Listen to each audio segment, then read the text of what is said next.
یہ کہانی سمینا اور اس کی دو بیٹیاں کشش اور کبرا کی ہے۔ کشش بڑی ہے اور کبرا چھوٹی۔ سمینا کا شوہر نواب ایک بہت کامیاب بزنس مین ہے۔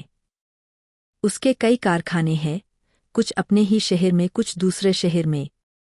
دولت میں کوئی کمی نہیں تھی اور تعلیم بھی بہت اچھے کالج سے حاصل کی تھی۔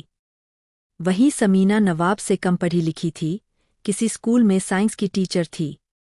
جب سمینا کی شادی نواب سے طے ہوئی تھی تو اسے لگا تھا کہ اس کی زندگی اب اور سنور جائے گی، کیونکہ نواب اسے بہت سلجھے ہوئے انسان لگے۔ نواب کا نام شہر کے بڑے لوگوں میں شمار ہوتا۔ گھر میں کام کرنے کے لیے بہت ملازم تھے۔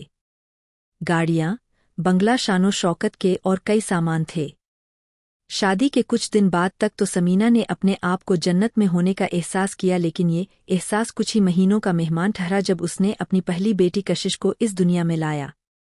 سماج کا ایک حصہ بہت خوفناک سوچ کا مالک آج بھی ہے، اور وہ حصہ مردوں کا کہلاتا جس کی سوچ کا خامیازہ سماج کا دوسرا حصہ بھوگتا ہے، اور وہ حصہ عورتوں کا کہلاتا ہے۔ اسی خوفناک سوچ کا مالک نواب بھی تھا۔ لڑکی کے آنے کی خبر سن کر اس کے چہرے کی رنگت جا چکی تھی۔ ساس کے تانوں کے پتھر سمینا کے دل اور جذباتوں کو چھلنی کیے دیتے تھے۔ یہ کہنا بھی غلط نہیں ہوگا کہ ایک عورت ہی دوسری عورت کی سب سے بڑی دشمن ہوتی ہے، اور یہ بھی سماج کے مردوں والے حصے میں آتی ہیں۔ یہ ہم نے تو سوچا تھا کہ چھوٹے نواب ہوں گے تو ہمارا کنبہ اور آگے بڑھے گا، نام روشن کرے گا۔ لیکن اس نامراد نے تو سارے ارمانوں پر پانی پھیر دیا۔ جنا بھی تو لڑکی، جو سوائے بوجھ اور ذمہ داری کے اور کچھ نہیں۔ سمینا کی ساس ہر آنے جانے والے سے یہی کہہ کے اپنے دل کے چھالے پھوڑتی رہتی۔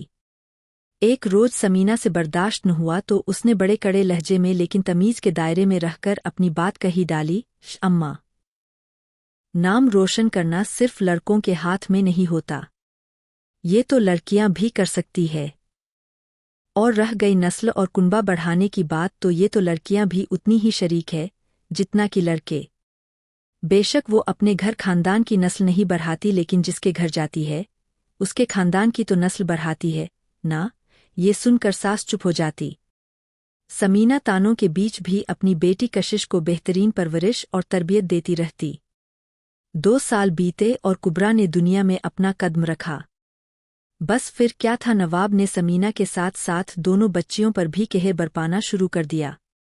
ان کو پیسوں کا دبدبا دکھانا، ضروریات سے محروم رکھنا، یہاں تک کہ اسکول میں داخلے کے لیے بھی منع کرنا شامل ہو گیا۔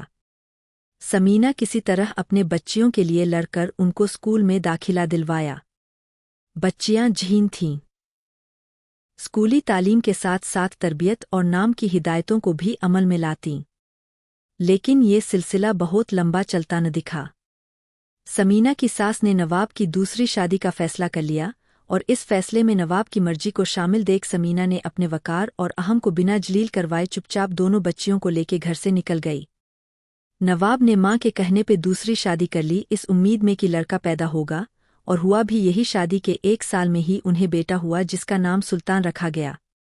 گھر میں خوشیوں کی جیسے بارش ہونے لگی۔ وہی سمینا گھر سے نکلنے کے بعد ایک کرائے 2 کمروں کے مکان میں اپنی بیٹیوں کے ساتھ رہنے لگی۔ بیٹیوں کو نیک دل بنانے میں اس نے کوئی کسر نہیں چھوڑی۔ باتوں میں مٹھاس، ہر کسی سے نرمی اور محبت سے پیش آنا، ہر حال میں اوپر والے کا شکر کرنا، اور سب سے بڑی بات کہ ماں باپ کا لحاظ اور احترام کرنا۔ اس نے اپنے بچوں کو کتابوں سے سبق لینے کے ساتھ ساتھ زندگی سے بھی سبق لینا سکھایا۔ جس دن انہیں پتہ چلا کہ ان کے بھائی آیا ہے تو وہ خوشی سے پھولے نہیں سمائیں، لیکن ان کی سوتیلی ماں نے انہیں گھر میں آنے سے منع کر دیا۔ سلطان امیری کی چھاؤں میں بڑا ہوتا گیا، تربیت اور لحاظ کو جوتے کی نوک پہ رکھ کر شان سے چلتا تھا۔ اسے لگتا تھا کہ بس زندگی یہی ہے۔ کشش اور کبرا اب بڑی ہو چکی تھیں۔ سمینا اپنے ہی اسکول میں ٹیچر سے پرنسپل ہو گئی۔ اس نے اپنی بچیوں کے ساتھ ساتھ اسکول کے ہر بچے میں بھی خوش اخلاقی اور میٹھا بولنے کی، سچ بولنے کی تعلیم دی۔ اس کا کہنا تھا، اے بچوں، یہ تکلیفیں، زندگی کے اتار چڑھاؤ ہمارے استاد ہے، ان سے گھبرانا نہیں چاہیے۔ موج کے خلاف تیرنا زندگی ہے، اور تبھی آپ اپنا نام اور مقام بنا سکتے ہیں، کیونکہ موج کے ساتھ تو ہر کوئی تیر لیتا ہے۔